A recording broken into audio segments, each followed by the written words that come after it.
수요일 3부에 있었던 가장 인기 있는 코너였죠. 예, 그런데, 아니군요. 화요일 3부에 있었었군요. 예, 그런데 수요일 2부로 옮기게 된 시간입니다. 수요일 2부가 원래 이해훈, 의원의 나라국정 시간이었는데, 요 시간이 탐난다고 호시탐탐 노리시다가, 이해훈 의원이 당대표로 빠지시면서, 이 시간대를 내놔라. 노회찬 원내대표 나오셨습니다. 안녕하십니까? 예, 안녕하십니까? 예, 이 시간대를 좋아하셨군요. 아니요, 제가 화요일 날 마치고 이제 바로 의원총회가 있기 때문에 시간이 좀 겹쳐가지고. 아, 그래서 항상 바쁘셨구나. 예. 조금만 시간이 늦어도 이제 그냥 가야 된다고 막 그러죠. 아, 사건 사고가 제법 좀 있습니다. 지난 한 주 동안 또. 일단 가장 최근인 홍준표 전 대표, 물론 예상하셨지만, 홍준표 전 대표가 아니죠. 이제 대표도 다시. 예. 한 번 대표를 하셨다가, 이제 5년 만에 다시 대표가 됐는데, 일단, 축하든 뭐든 한마디 해주셔야죠. 공식적으로. 예. 경남도지사를 또 지냈기 때문에 저하고도 각별한 관계가 없지 않고. 예. 여하튼, 당의 또 대표로 지금 현재 자유한국당이 매우 어려운 처지 아닙니까? 그런 당의 또 대표로 선출됐기 때문에 일단은 뭐 어려운 짐을 맡은 데 대해서 축하드리고. 어려운 짐을 맡은 데 대해서 축하드리고. 아, 뭐 꼭 그런 뜻은 아니고 하여튼 축하드리고. 네. 또 잘 헤쳐나가시길 또 기대합니다. 알겠습니다. 근데 지금 홍준표 대표의 영이 잘 안 쓰는 것 같아요. 본인은 지금 정부가 하는 일, 다 반대하는 이런 방식은 아니라고 본다라고 했는데, 정우택 원내대표는 그대로 가고 있거든요. 일단은 자유한국당의 원내 대책을 보면은 최대한 이 차별화를 통해서 존재감을 보여주겠다는 것이고. 최대한의 태클. 예. 그 차별화를 여당과의 차별화만이 아니라 경우에 따라서는 다른 야당과의 어떤 차별화까지도 서슴지 않고 선택하는. 그래서 가장 강력한 노선을 보여주겠다라는 게 일단은 원내 노선인 것 같아요. 네네. 근데 이제 홍준표 대표가 이제 취임하면서 그와는 좀 다르게 인정할 건 인정하고 넘어가야 되지 않느냐라는 말을 했는데 일단 말은 그것까지 했는데 행동은 아직 그까지 안 나아가는 것 같아요. 정우택 원내대표 거기에 대해서 코멘트한 걸 보면 의원총회에서 결정한 사항이니까 강경 노선으로 계속 가겠다는 정도의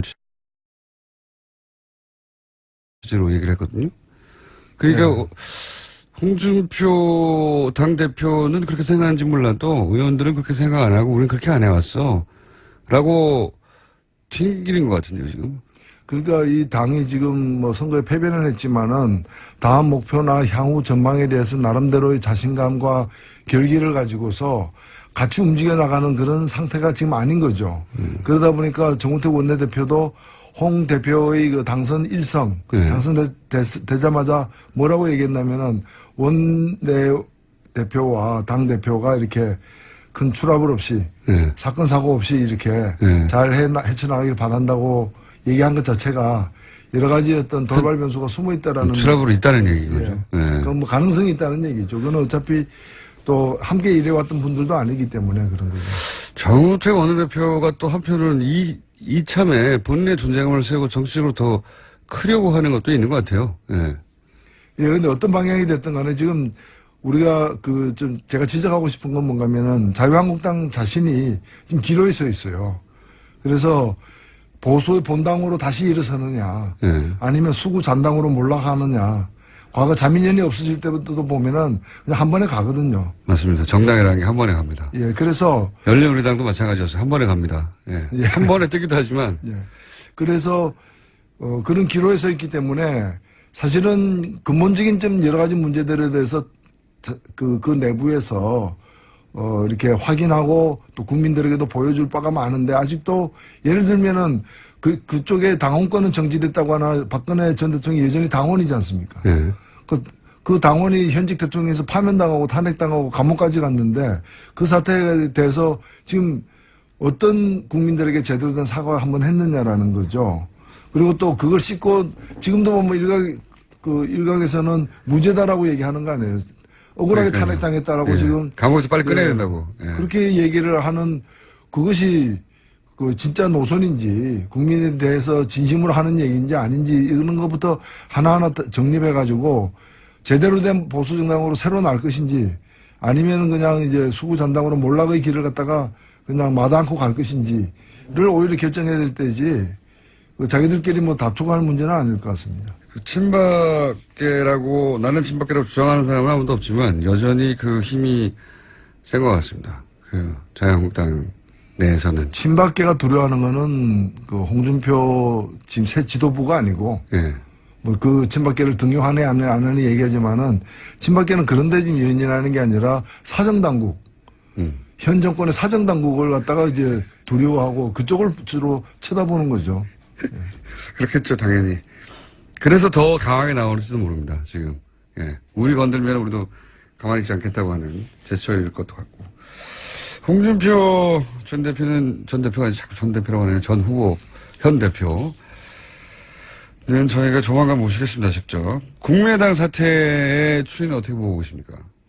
예, 뭐, 일단 1차 관문은 그 검찰 수사를 통해서 국민의당이 스스로 조사한 바 내용 중에 좀 미진한 것으로 지적되고 있는 부분들, 발표하기까지, 발표하는 과정에서, 당의 적극적인 권유 내지 또는 이제, 인지가 있었는지, 그 다음에 발표한 직후에 5월 9일 선거일 전까지, 즉, 발표할 때는 몰랐다더라도 하루 이틀 후에 제대로 알았다면 선거가 투표일 전에 이걸 바로잡는 노력을 당이 해야 될 의무가 있는데 그렇죠.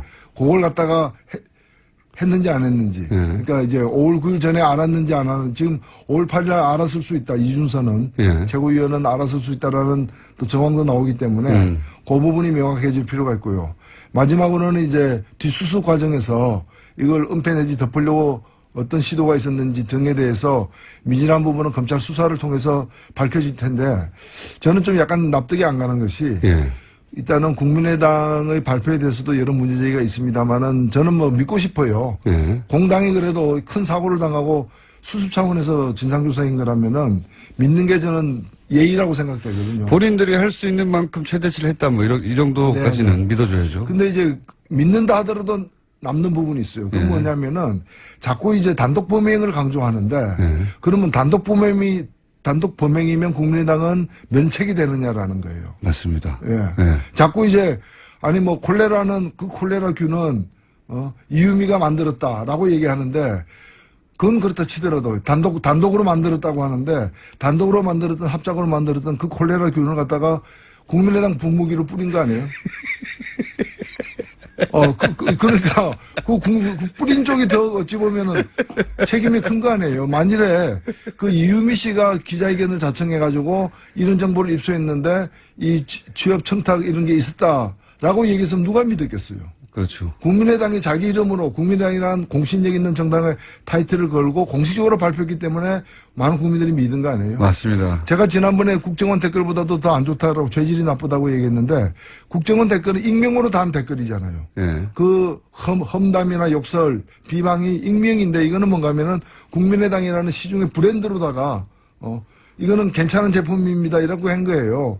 그러니까 가습기 살균제도 그 유명한 회사들에서 나온 거하고 이름 처음 보는 이상한 조그만한 영세업체에서 나온 거하고는 그 소비자들에 대한 설득력이 다르잖아요. 피해 규모도 달라지는 거예요. 그렇기 때문에 이것을 국민당 이름으로 공개해서 영향을 미친 데 대한 그런 어떤 이 반성이나 사과나 이 대목이 잘 안 보이고 그냥 이거는 저 사람이 단독으로 만든 거예요. 그 얘기만 하고 있다는 거예요. 이게 자동차 회사 같으면 전량 리콜 아니겠어요?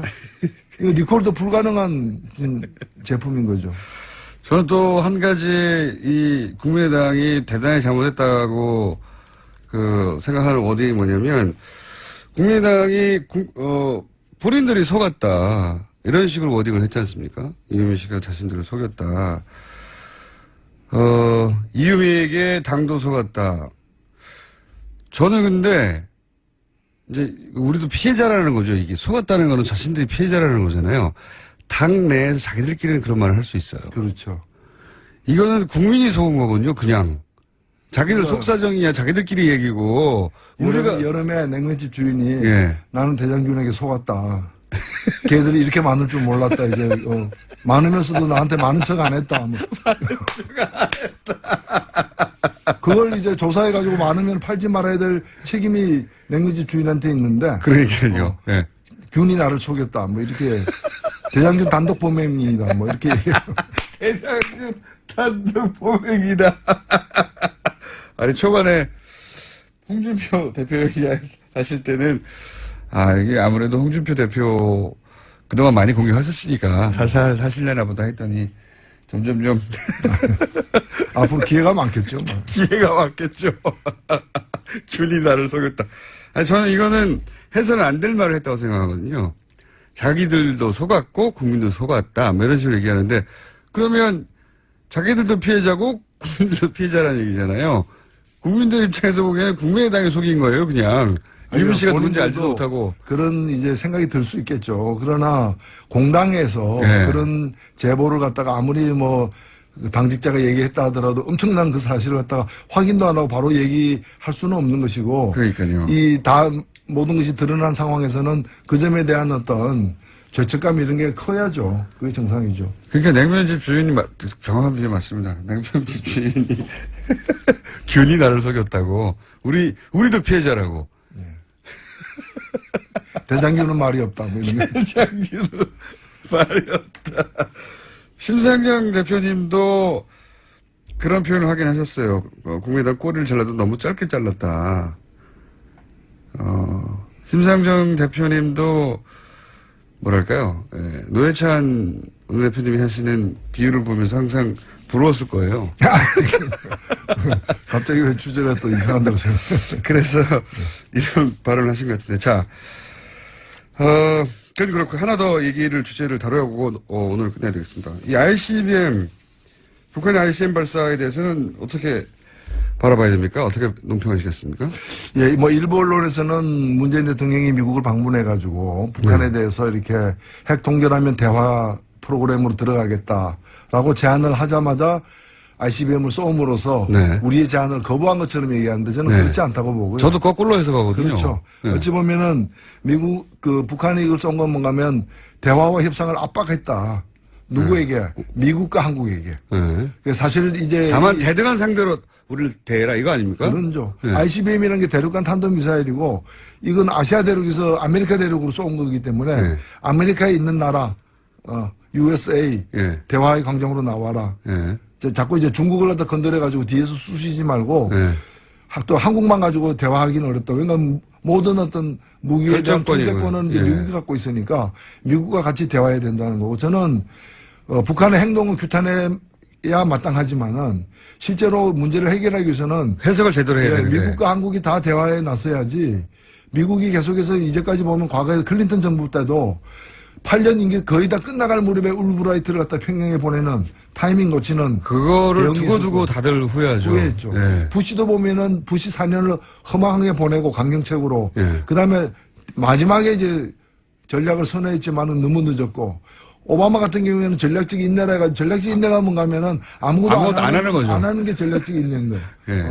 그때 또 우리가 보수 정권이었기 때문에 뭘 할 수도 없었겠죠. 예, 그 없었죠. 그렇기 때문에 저는 이제 되려면은 제대로 해야 되는 거고 트럼프 정부도 과거 미국 정부의 실패를 전체를 밟아서는 안 된다고 봅니다. 적극적으로 임해야 된다고 봅니다.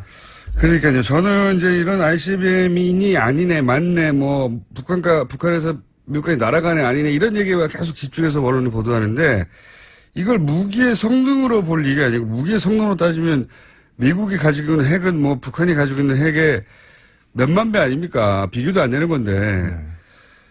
몇만 배가 아니라 몇백만 배 되겠죠. 그러니까 무기의 성능으로 따질 일이 아니라 북한의 의도를 해석하고 계속해서 이게 뭘 하려고 하는 거냐 분석하는 게 나와야 되는데 무기로서만 자꾸 보도가 돼가지고요. 네.